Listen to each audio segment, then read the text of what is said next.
What is up, you guys? Welcome back to the landscape photography series. Steve-O here, and behind me we have the beautiful mountains here in Rocky Mountain National Park. And today we're continuing on the process of working on our portfolio, right? So right now what we're doing is we're doing some location scouting and some test shots, and let me show you what I'm talking about.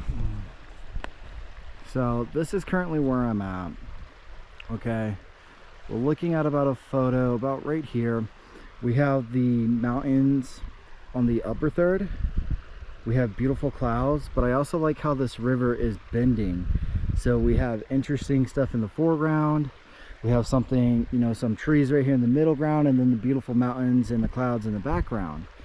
And I really think this will be a good shot to add to the portfolio, just not at this time. I'm probably going to end up reshooting this later in summer, because look at all the grass. It's dead right now because it's still winter time out here in Colorado, and I really don't want this dead grass. I want it to be green and luscious. And I know there's a lot of wildflowers that, especially like right here on this corner that pops out, that likes to grow. There's some wildflowers, and over on this other bank there are some wildflowers that will come in during the summertime. But I don't like that it's dead. I mean, it's still a beautiful shot, don't get me wrong, but I think having that element with the green color will help with the mountains. And something we could always do is, let's say we have a good shot for the sky but not for the mid and foreground. We can always blend these later. We can come back and just reshoot the foreground and then blend the mountains in, assuming that there's, you know, something to blend in, right? And so, you know, we have a lot of stops that we're going to be doing while we're out here. So this is our first stop. Our second stop will be, I believe, Bear Lake. Tomorrow morning we'll head up to Dream Lake. But all of these stops that I'll be doing, I'm going to be talking about mainly composition and what it is that I'm envisioning. And the reason why I'm out here now is because I really want the snow up in the mountains for when I blend that green grass in later, because Colorado snowpack right now, it's down 65%. We're not where we should be, and that's not really good. And even here in Rocky Mountain National Park, right, this whole mountainside right here has been burnt.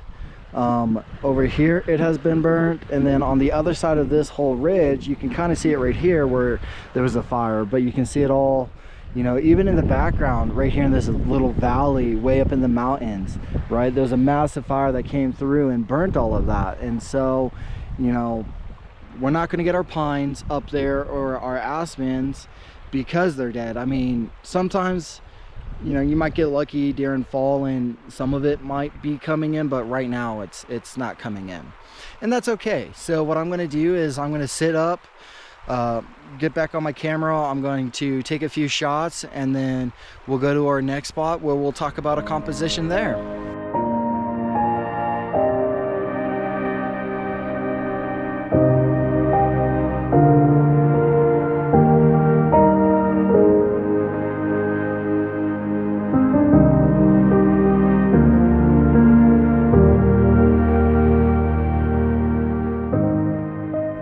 All right, you guys, so we're out here at Bear Lake.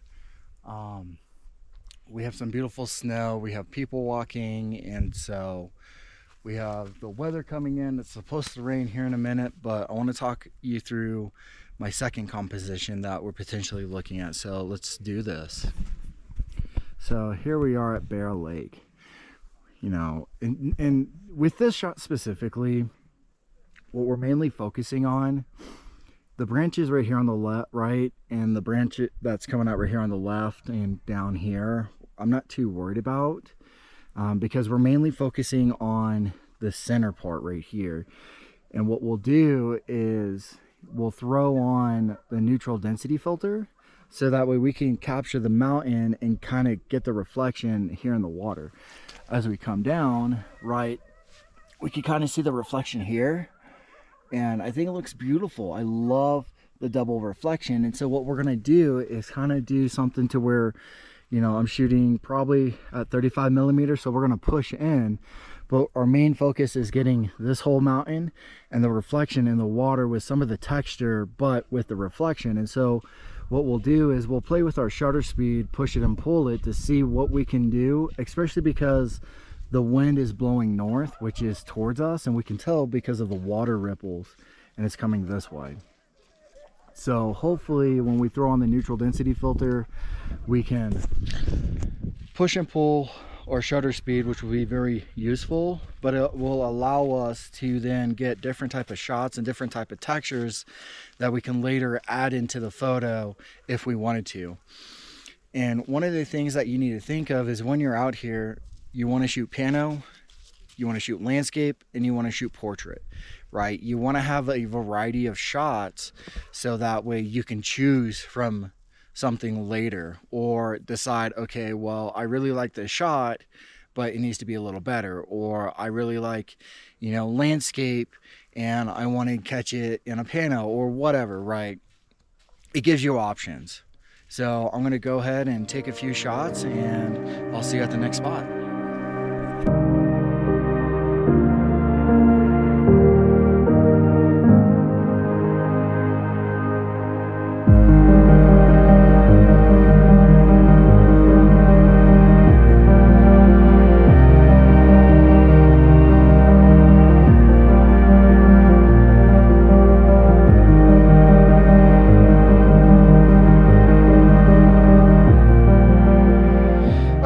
So we're at our third spot.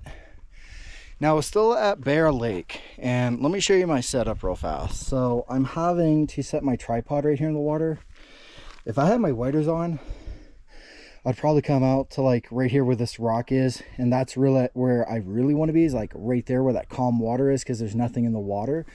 But as you can see, this section right here is smooth, so we're able to capture this rock, which is this rock right here. And look at that. That's a beautiful composition right there.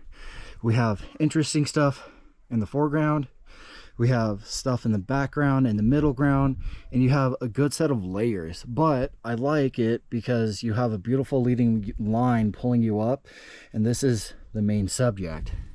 And you can even come over towards the right a little bit. Now, something I've talked about before in the past, and I'll reiterate it again. Remember, get low, come up, move to the left, move to the right, move around, and see what type of compositions you're able to come up with, because you want to try and get something unique. You don't want to go and just take a snapshot.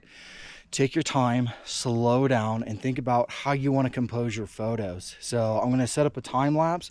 I haven't shot these photos yet because I'm dealing with water, and I go extra slow when I'm shooting around water, because you don't want to drop your camera in water. You don't want to drop your microphone or phone or whatever in the water, because one, it's still wintertime, and this water, you know, we still have a bunch of snow, and this water is going to be very, very cold if I was to fall into it, okay?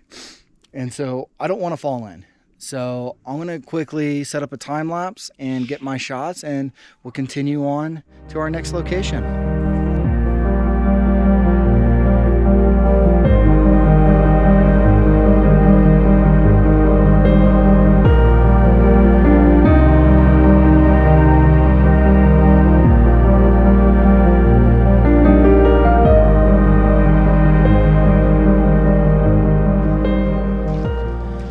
So we've been talking about our shooting, right?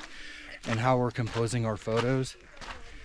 Something that I highly recommend doing, that I do, is I will take, as I'm shooting, my phone, I have Gaia GPS open, and I'm dropping my locations and taking a picture of it, so that way I know where the exact location was and what it is that I'm envisioning. So that way later, when you're back at your computer, or you're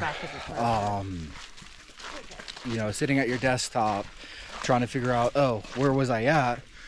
Well, there's a friendly computer version for Gaia, which then allows you to then see everything that you've taken photos of online. So it allows you to plan better and know what you're looking for, sunrise, sunset, and stuff like that, okay?